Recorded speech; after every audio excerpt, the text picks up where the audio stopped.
Hello friends, welcome. Export import introduction series में आपका स्वागत है। पिछले वीडियो में फोर्थ वीडियो में हमने देखा था प्री शिपमेंट पोस्ट शिपमेंट, जिसमें हमने देखा था दोनों पार्टीज कैसे कनेक्ट होती हैं, कौन से डॉक्यूमेंट्स कौन से स्टेज पे आते हैं। उस वीडियो में मैंने आपको एक बात बताई थी, इनकोटर्म्स। इनकोटर्म्स एक शॉर्ट फॉर्म है इंटरनेशनल कॉमर्शियल टर्म्स, जिसके बारे में हम इस वीडियो में समझेंगे।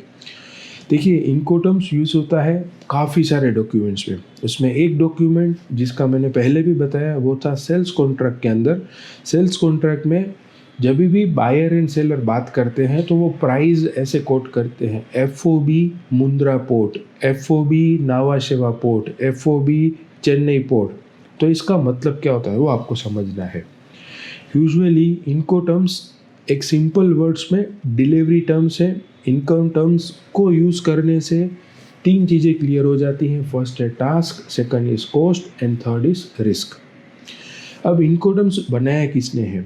इनकोटर्म्स बनाया है international chamber of commerce, ICC ने। जब फर्स्ट वर्ल्ड वॉर हुआ था, फर्स्ट वर्ल्ड वॉर में 1919 में ICC करके एक ऑर्गेनाइजेशन थी, उसका एस्टेब्लिशमेंट हुआ था। एक क्लियर मोटो था कि भाई वर्ल्ड वॉर के बाद अगर सब देश को इकट्ठा करना है तो एक कॉमन प्लेटफॉर्म, कॉमन रूल्स लेके आने हैं। तो ICC का एस्टेब्लिशमेंट हुआ था। आज ICC में 40 मिलियन प्लस मेंबर्स हैं, बराबर, जो ऑलमोस्ट 170 कंट्रीज़ में फैले हुए हैं। ICC एक ग्लोबल प्लेटफॉर्म है एक्सपोर्टर इंपोर्टर्स के लिए, जो बहुत सारे रूल्स बनाता है। उसमें उन्होंने एक जो बनाया है that is Incoterms.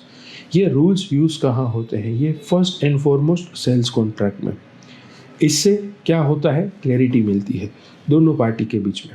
Sales contract बनाने से फ्यूचर में होने वाले कोई भी डिस्प्यूट्स को कोर्ट में जाके परमिशंस मिलती है, कोर्ट में उस केस के अगेंस्ट फाइट्स किया जाता है। तो सेल्स कॉन्ट्रैक्ट में भी कंपलसरी हमको इनकोटर्म्स जो है वो यूज़ करने होते हैं।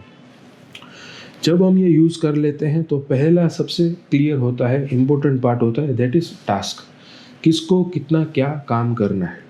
दूसरा होता है कॉस्ट, किसको कितने खर्चे जो है वो बेयर करने हैं, एंड उसके बाद किसको जो है वो खर्चे किसके ऊपर ट्रांसफ़र होंगे।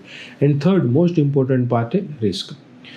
एक सिंपल एग्जांपल मैं आपको बताऊं, हम लोग ऑनलाइन प्लेटफॉर्म्स जैसे कि अमेज़ोन से कुछ शॉपिंग करते हैं तो हम लोगों को एक पेमेंट का ऑप्शन आता है। एक होता है आप ऑनलाइन पेमेंट करो, एंड एक होता है कैश ऑन डिलीवरी, जिसको हम बोलते हैं COD।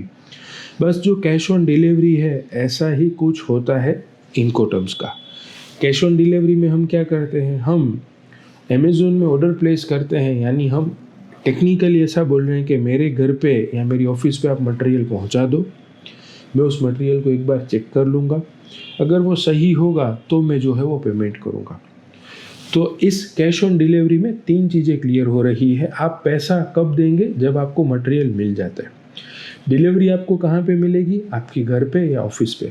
अगर ट्रांसपोर्टेशन के दरमियान अमेज़ोन के वेयरहाउस से हमारे घर तक लेट से कोई रीज़न से मटेरियल ख़राब हो जाता है तो वो रिस्क उस ट्रांजेक्शन का जो है वो अमेज़ोन के ऊपर है। तो टास्क क्लियर हुआ, अमेज़ोन आपके घर पे अपने डिलीवरी पार्टनर से पहुंचाएगा। रिस्क क्लियर हुआ, एक बार मटेरियल आपको दे दिया, फिर उसका रिस्क कंप्लीट हुआ एंड आपका रिस्क स्टार्ट हुआ। एंड कॉस्ट क्लियर हुई कि भाई ट्रांसपोर्टेशन आपके घर तक पहुंचाने का सारा खर्चा जो है अमेज़ोन का है। सिमिलरली फ्रेंड्स, ICC के द्वारा ये रूल्स बनाए गए हैं। इनकोटर्म्स जो sales contract, commercial invoice, BL, LC, काफ़ी सारे डॉक्यूमेंट्स यूज़ होते हैं जिसमें ये तीन चीज़ें जो हैं वो क्लियर होती हैं। तो अब आप स्क्रीन पे जो देख रहे हैं, अभी आपको एक शीट दिख रही होगी जिसमें आपको अलग अलग वर्ड्स दिख रहे होंगे। मैं आपको स्टार्टिंग से बता रहा हूँ। लेफ्ट साइड में जो आप देख रहे हैं वो है सेलर्स फैक्ट्री। फैक्ट्री से मटेरियल निकलता है। फिर आप सेकंड स्टॉपेज देख रहे हैं, छोटे आइकन से, जिसमें दिख रहा है कैरियर, या बाई रोड फैक्ट्री से पोर्ट तक आ रहा है, बाई ट्रेन ICD से मटेरियल आ रहा है, लोकल एयर कार्गो से मटेरियल मंगवा रहे हैं, या हम लोकल शिप से लोकल पोर्ट तक पहुंचा के फिर एक्सपोर्ट कर रहे हैं। तो पहला जो आप देख रहे हैं वो है सेलर्स फैक्ट्री, वहाँ से मटेरियल निकला बाई कैरियर। फिर आप थर्ड देख रहे हैं इस स्क्रीन में, along side ship. Along side मतलब होता है शिप के बाजू में। जो पोर्ट होता है उसके बाजू में जो एरिया होता है उसको टर्मिनल बोलते हैं। जैसे कि हम रेलवे स्टेशन पे जाते हैं तो एक प्लेटफॉर्म होता है जहाँ पे ट्रेन आती है, हमको पता है प्लेटफॉर्म नंबर 2 पे ये ट्रेन आएगी। ऐसे ही हम लोग उस पोर्ट के टर्मिनल पे मटेरियल रख के आएंगे, शिप पे नहीं रखेंगे, वेसल पे लोड नहीं करेंगे। हम क्या करेंगे, वो मटेरियल जो है वो उस टर्मिनल तक रखेंगे। तो आप जो अभी स्क्रीन पे देख रहे हो वो थर्ड है अलोंग साइड शिप। फोर्थ आप जो देख रहे हो एंकर का सिंबल है जिसको हम ऑनबोर्ड, जिस पे लिखा हुआ है ऑनबोर्ड। जैसे कि कंटेनर को हमें शिपिंग लाइन को देना है, इसके लिए उसको ऑनबोर्डिंग प्रोसेस बोलते हैं। अब आप देखेंगे एक छोटा सा वेसल शिप का फोटो है।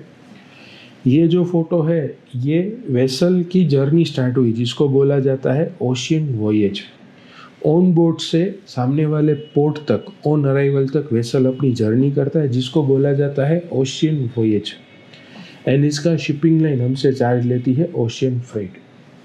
जैसे ही सामने वाले पोर्ट पे पहुंचा, अब मटेरियल जो है वो वापस सामने वाले पोर्ट के टर्मिनल पे उतारा जाता है। वहाँ से अब मटेरियल या बायर के डिस्क्राइब डेस्टिनेशन पे जाता है या बायर के खुद के वेयरहाउस पे जाता है। तो आप देख रहे हैं स्क्रीन पे लेफ्ट साइड में 4 आइकन्स हैं, factory, carrier, alongside ship, on board. Vessel निकलता है, सामने वाले साइड जो है वहाँ पे भी 4 आइकन्स दिख रहे हैं, on arrival, along side ship, destination and warehouse. तो ये 4+4 4 डेस्टिनेशन है। अब जब दोनों पार्टीज बात करती हैं, आप इसी स्क्रीन पे देखिएगा तो आपको ध्यान आएगा कि नीचे राइट से नीचे 3 अलग अलग पैटर्न्स दी हुई है। पिंक कलर का आप देख रहे हो सेलर्स ऑब्लिगेशन, जो डिस्क्राइब कर रहा है सेलर यानी कि एक्सपोर्टर की रिस्पॉन्सिबिलिटी। सेकंड जैसे आप देख रहे हो बायर्स ऑब्लिगेशन यानी कि ब्लू कलर में वो इंपोर्टर की रिस्पॉन्सिबिलिटी। एंड थर्ड है ट्रांसफर ऑफ रिस्क। अब आप स्क्रीन पे देख रहे हो टोटल 11 इनकोटम्स है, एक्सवर्क्स, FCA, FAS, ये टोटल आप गिनेंगे तो 11 है। तो अगर मैं पहला आपको समझाऊं जिससे आपको बाकी सब सरलता से समझ में आ जाएंगे, पहला है जिसको शॉर्ट में बोला गया EXW। आप देखेंगे तो जो सेलर्स ऑब्लिगेशन है वो सिर्फ एंड सिर्फ फैक्ट्री तक है। ऑब्लिगेशन यानी जवाबदारी, सब कुछ लोडिंग करने का वो। तो एक्स वर्क्स में एक्सपोर्टर सिर्फ एंड सिर्फ रिस्पॉन्सिबल है उसकी फैक्ट्री तक, यानी कि फैक्ट्री से वो मटेरियल डिस्पैच कर देगा, फिर वो बायर कैसे भी करके लेके जाए। प्राइस जो है वो फैक्ट्री तक के रहेंगे। अब ब्लैक डॉट देख रहे हैं ट्रांसफ़र ऑफ रिस्क। हम छोटे थे, कबड्डी खेलते थे, कबड्डी में एक टीम जो है वो दूसरे टीम के मेंबर को पकड़ती थी, जो टीम वाला होता था दूसरे अपने टीम मेंबर को खो बोलता था, राइट। ऐसे ही एक्सपोर्टर जब कंटेनर ट्रक पे लोड कर देता है, अपनी फैक्ट्री से निकाल देते हैं, तो उसने खो बोल दिया इंपोर्टर को। वो क्या कर रहा है, मेरा मटेरियल जो है वो अब मैंने तुझे सौंप दिया है, मेरी जवाबदारी ख़त्म। तो इसको एक्स वर्क्स बोला जाता है। एक्स वर्क्स में क्या टास्क क्लियर हो रहा है, एक्सपोर्टर की जवाबदारी सिर्फ एंड सिर्फ फैक्ट्री तक। एक बार फैक्ट्री में मटेरियल डिस्पैच हो जाता है, एक्सपोर्टर की जवाबदारी ख़त्म। अब आप ब्लैक डॉट देख रहे हैं कैरियर से सामने वाले के वेयरहाउस तक, तो यहाँ तक का सारा एक्सपेंस जो है वो इंपोर्टर का। एंड ब्लैक डॉट दिखा रहा है ट्रांसफर ऑफ रिस्क, के फैक्ट्री से मटेरियल निकला फिर सारा रिस्क जो है वो इंपोर्टर का। तो इस तरह से ICC ने ये एक डिफाइन करा हुआ है इनकोटम्स। ऐसे 11 इनकोटम्स है, बट जो सबसे कॉमन इनकोटम्स है वो पहला जो हमने अभी देखा दैट वाज एक्स वर्क्स। उसके बाद FOB, आपको प्रोनाउंस भी FOB करना है। FOB यानी होता है फ्री ऑन बोर्ड।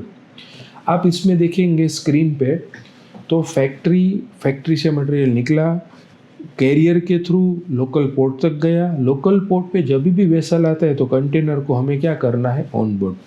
तो ये 4 प्लेसेस तक का टास्क, कॉस्ट एंड रिस्क ये एक्सपोर्टर के साइड होगा। जैसे ही कंटेनर ऑन बोर्ड हो गया तो वो टास्क जो है वो ख़त्म, रिस्क जो है वो ख़त्म एंड कॉस्टिंग भी जो है वो ख़त्म। अब वो टास्क, कॉस्ट एंड रिस्क जो है वो इंपोर्टर के साइड आ जाता है। तो FOB बहुत ही कॉमन एक इनकोटम में जो चलता है।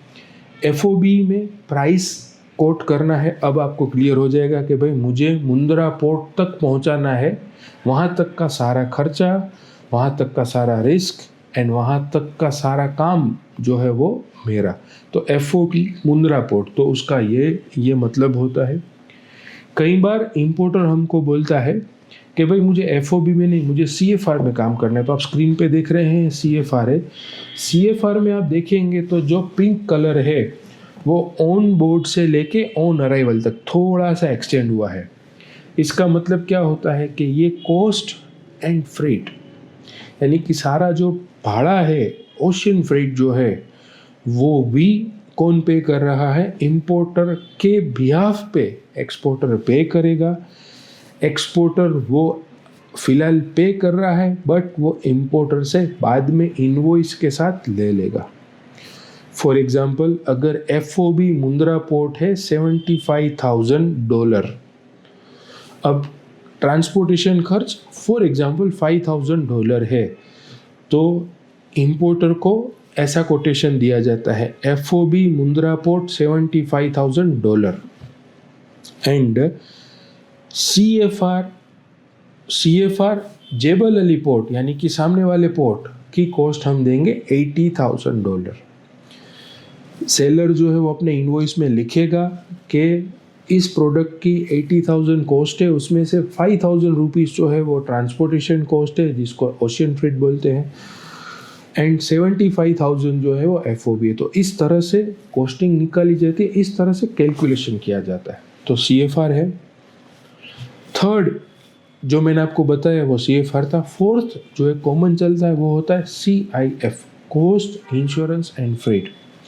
इसमें क्या होता है, इंपोर्टर हमको रिक्वेस्ट करता है कि आप ट्रांसपोर्टेशन एक्सपेंस के साथ साथ आप इंश्योरेंस भी जो है वो दे दो। तो इंश्योरेंस का अलग से पेमेंट होता है। हमने जो अभी एग्जांपल देखा 75,000 FOB, CFR जो है वो 80,000 एंड मान लेते 2,000 रुपीज़ इंश्योरेंस का है, तो अब एक्सपोर्टर कोट करेगा 82,000 CIF, जिसमें इंपोर्टर के वेयर हाउस तक का insurance, ocean freight and product की कॉस्ट, ये तीनों कवर हो जाती है। तो इस तरह से इनकोटर्म्स जो है फ्रेंड्स वो काम करते हैं। इनकोटर्म्स जो है वो बहुत ही इम्पोर्टेंट होता है एंड ये खास क्लैरिटी होती है प्रोडक्ट के बारे में एंड उसकी कॉस्टिंग, उसके रिस्क के बारे में। अब एक और छोटा सा चार्ट है जो आप अभी स्क्रीन पे देख रहे हैं। ये जो है इस चार्ट को ICC ने ही पब्लिश करा है। पहले वाला जो चार्ट था और ये दोनों ICC का है।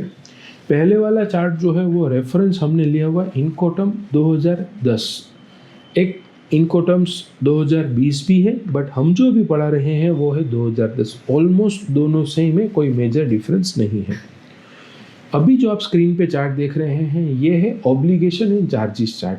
ICC बहुत ही क्लियर कर रही है कि भाई किसको कितने ऑब्लिगेशंस जो है वो देखने हैं।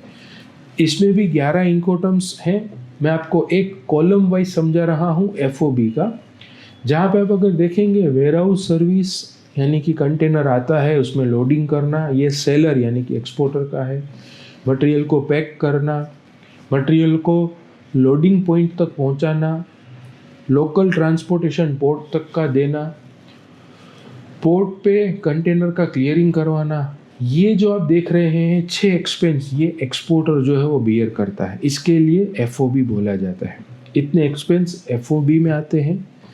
बाकी के जो एक्सपेंस है वो इंपोर्टर बियर करता है। कौन से होते हैं? ओशियन फ्रेट, डेस्टिनेशन पोर्ट, सामने वाले पोर्ट के चार्जेस इंपोर्टर बियर करता है, जो आप स्क्रीन पे देख रहे हैं बायर लिखा हुआ है। डेस्टिनेशन पोर्ट पे कस्टम क्लियरेंस करवाना है जो कंपलसरी होता है, वो बायर पे करता है। ड्यूटीज़ उस देश में इंपोर्ट ड्यूटी लगती है, वो भी बायर के साइड आती है। एंड उसको मटेरियल अपने वेयरहाउस तक पहुंचाना है तो जो ट्रांसपोर्टेशन कॉस्ट है ये भी जो है वो इसमें आ जाती है। तो फ्रेंड्स आप अभी स्क्रीन पे जो देख रहे हो ये है ऑब्लिगेशंस एंड चार्जेस का चार्ट, जिससे ये क्लैरिटी मिलती है कि किसको कितने चार्जेस किस पॉइंट पे देने हैं एंड किसको कितना चार्ज जो है वो उसके बाद नहीं भरना है। तो इस वीडियो में हमने देखा था सेल्स कॉन्ट्रैक्ट में most important term Incoterms use होती है उसके बारे में। इनकोटर्म्स का 2010 का चार्ट मैंने आपको समझाया, आप रेफरेंस के लिए पूरा वीडियो देखेंगे तो आपको क्लियर हो जाएगा। सेल्स कॉन्ट्रैक्ट बनाने के टाइम पे वर्बल बात करने के टाइम पे, प्राइस कोट करने के टाइम पे ये वर्ड्स का बहुत ही एक कंपलसरी यूज़ होता है। इससे मैं जैसे बता रहा हूँ task, cost and risk clear होता है। नेक्स्ट हमने चार्ट जो देखा उसमें ऑब्लिगेशंस एंड चार्जेस हैं, किसको कितने ऑब्लिगेशंस है। आप चार्ट को, वीडियो को पॉज करके थोड़ा देखेंगे तो भी आपको मिल जाएगा, इंटरनेट पे भी अवेलेबल है। इस वीडियो के नीचे हमने ये पीडीएफ्स भी रखी हुई है तो आप उसको डाउनलोड भी कर सकते हैं। तो कोई भी कन्फ्यूज़न हो तो आप प्लीज़ कमेंट करिएगा, श्योर आपको हम लोग रिप्लाई करेंगे। Thank you very much.